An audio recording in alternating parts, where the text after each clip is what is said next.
কি কোরআন আমরা পেয়েছি। আপনি যদি মানুষের মতো মানুষ হতে চান, এই কোরআন থেকে আপনাকে প্রেসক্রিপশন নেওয়ার দরকার আছে না নাই? আপনার পরিবারকে সুন্দর করতে কোরআন থেকে প্রেসক্রিপশন আপনাকে নিতে হবে।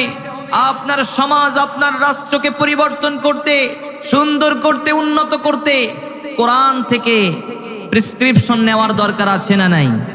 ও বাংলার মুসলমান, ও বাংলার কোরআন প্রেমিক তাওহীদি জনতা, দীর্ঘ 53টি বছর 71 থেকে 24 পর্যন্ত 53টি বছর আপনারা দেখেছেন এই বাংলাদেশে অনেকেই রাজত্ব করেছে, ঠিক কিনা?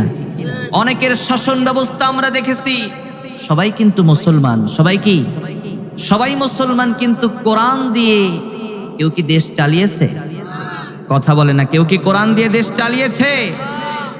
ও বাংলার কোরআন প্রেমিক তাওহীদি জনতা, আজ এই নরেন্দ্রপুর মাহফিল প্যান্ডেল থেকে সিদ্ধান্ত নিতে হবে, আগামীর বাংলাদেশ হলো ইসলামের বাংলাদেশ, আগামীর বাংলাদেশ হলো কোরআনের বাংলাদেশ।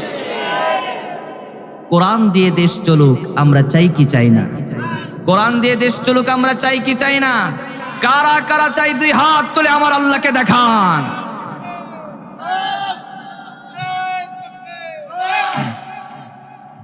আল্লাহ কবুল করুক বলি আমিন।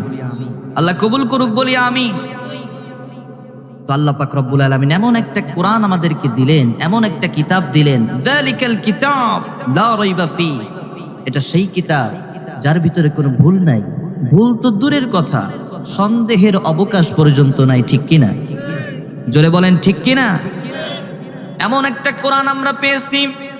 কোরআনের ভিতরে সূর্যের নামে সূরা দিলেন, চাঁদের নামে সূরা দিলেন, আবার এই চাঁদটাকে বিশ্বনবী সাল্লাল্লাহু আলাইহি ওয়াসাল্লাম এই আঙ্গুলের ইশারায়, এই শাহাদাতি আঙ্গুলের ইশারায় আবার দুই ভাগ করেছিলেন। জোরে কোন ঠিক কিনা?